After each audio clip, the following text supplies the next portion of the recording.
Pour certains, l'argent est tellement important, cette ressource est tellement importante que les gens sont prêts à faire des folies pour voir l'acquérir. Puis quand je parle de folie, je parle de défier le karma. What is up guys? On sort du casino ici à Monte Carlo. C'est rempli d'abondance, d'aberrance. Puis je suis ici avec mon étudiant Elwan Collard qui est dans l'académie dans le fond. Et puis il me posait la question, puis moi aussi je me posais la question il y a quelques années, comment c'est possible, right, d'atteindre cette richesse, parce que je veux dire, c'est juste complètement aberrant, c'est pas une, deux, trois personnes, c'est tout le monde ici a une riche armée au poignet, une Audemars Piguet, une montée, whatever, toutes les montres les plus riches, le monde ici l'ont. Puis c'est pas à cause qu'ils prennent des bains froids, ou c'est pas à cause que genre ils méditent, puis ils attirent le succès avec la loi de l'attraction, c'est rien de tout ça. Okay? Puis je vais te l'expliquer dans cette vidéo, c'est quoi la vraie raison sans tout le temps, parce qu'on a tendance à tout le temps se mélanger, genre, puis tout le temps oublier c'est quoi la base. Moi, dans le fond, je suis là pour t'expliquer c'est quoi les vraies fucking choses. Okay? Puis je suis bien placé pour te le dire parce que le mois passé, j'ai fait 365 000 avec une de mes entreprises, avec 25% de profit net sur cette compagnie-là. Fait que je pense que je suis quand même assez bien placé pour t'en parler de comment c'est possible aujourd'hui de réussir au niveau financier. Fait que mon point c'est, oublie les formations, oublie les mentors, le networking, les livres, les habitudes de vie. Tout ça on s'en calisse. Au final, c'est trois choses qui comptent dans la vie. Okay? La raison là, pourquoi le monde sont riches ici là, et ont du succès, c'est trois choses that's it. Okay? La première chose, c'est les gènes, c'est la génétique, c'est l'hérédité. Right? Oui, il y a des petits jeunes là-bas qui ont hérité, même des vieux là-bas qui ont hérité d'une fortune dans les décennies. Okay? Ça veut dire que leurs familles ont bâti quelque chose d'énorme, puis eux, ben, ils ont hérité de tout ça. Okay? Ça, c'est beau, on le sait. C'est peut-être 40% du monde. Ça reste que 60% des autres, c'est des fucking self-made. Okay? Puis je te le dis parce qu'aujourd'hui, la business change, mais l'histoire se répète.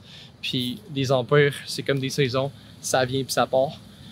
N'importe qui, n'importe quelle famille royale a perdu un jour dans sa vie. Ça se transfère, on appelle ça du transfert de richesse. Puis le transfert de richesse, il se fait comment? Il se fait à travers les deux prochaines choses que je vais t'expliquer. Une des choses, c'est quoi? Pour créer de la richesse, ça prend de l'intelligence. N'importe qui a atteint un certain niveau de succès financier a de l'intelligence. Puis je te jure, je te dis, n'importe qui fait de l'argent, il est intelligent.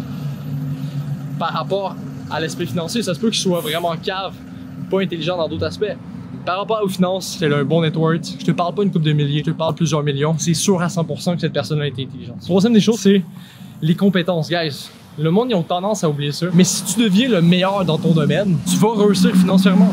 Si tu deviens le meilleur dans ton domaine, n'importe quel domaine, tu deviens le meilleur, tu deviens excellent. Peu importe tu fais quoi, un jour tu vas réussir. Tôt ou tard. Oui, le véhicule, ça va changer parce que ça va te faire en sorte, ok, est-ce que je vais me rendre au point A à B plus rapidement, etc. Par contre, je te garantis que si tu deviens le meilleur, tu travailles au Tim Hortons, guess what? Si tu deviens excellent, tu vas te faire promouvoir. Par la suite, tu vas peut-être te faire plus promouvoir. Tu vas devenir gérant, propriétaire.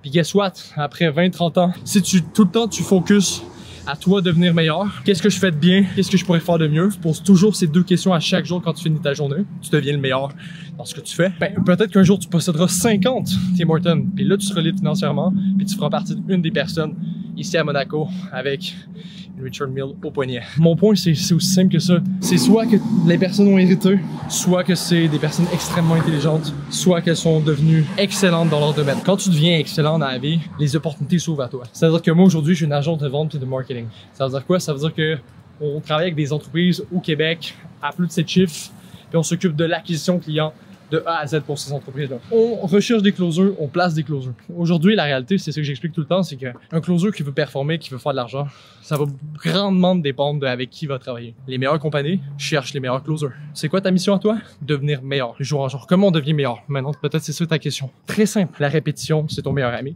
Le plus que tu vas répéter de fois l'action que tu vas faire, le mieux tu vas la comprendre, puis essentiellement de devenir meilleur. Puis comment tu peux encore plus devenir meilleur rapidement? À travers du feedback. Toi-même qui t'analyse, qu'est-ce que je fais de bien, qu'est-ce que je pourrais faire de mieux, puis un feedback externe. Ça veut dire quoi? Ça veut dire des gens qui sont là pour toi, des coachs, des mentors, peu importe, L'objectif, c'est que tu puisses aller chercher du feedback externe aussi pour encore plus t'améliorer puis t'adapter par rapport à tes répétitions. C'est aussi simple que ça, guys. Il n'y a pas de magie. Ce qui compte, c'est les répétitions puis que tu deviennes meilleur dans ton domaine. That's it! Arrêtez de penser plus loin. Posez-vous la question, comment ça se fait qu'il y a eu plein de champions dans la vie, dans le sport, dans les jeux vidéo, dans n'importe quel domaine, qui, peu importe l'industrie, deviennent bons après quelques temps parce qu'ils ont compris que l'objectif, c'est de devenir bon. C'est rien d'autre. Quand tu deviens le meilleur dans ton domaine, ben, t'attires des opportunités. T'attires le network. T'attires les gens autour de toi. Comme ça qu'à DN, ben, tu attires du succès, t'attires des femmes, puis t'attires absolument tout ce que tu veux quand tu deviens le meilleur. T'es dans l'action puis tu fais des répétitions. Fait que c'est mon message de la journée. Puis j'espère que ça va être plus clair pour toi. Puis que ça va te motiver à lâcher ton téléphone, lâcher YouTube et get back to work. Parce qu'il n'y a rien d'autre que les actions et les répétitions et du feedback qui vont te faire avancer plus vite, plus loin puis qui vont t'amener ultimement à du succès. Moi, je suis essoufflé. On s'en va get notre Uber. Regardez que ça fait, guys, faire une vidéo pour vous. Là, je viens de commander mon Uber. Je vous explique, dans le fond, on peut pas commander du Uber à Monaco parce que c'est pas français. C'est un pays. Fait que là, on devait marcher 2 km en faisant la vidéo. T'as besoin de quand même ces 4 choses-là pour pouvoir réussir au niveau financier. Sur ce, le point est terminé. Le Uber va arriver. J'espère que c'était eu un maximum de value. Puis on se retrouve pour une prochaine vidéo. Ciao, ciao.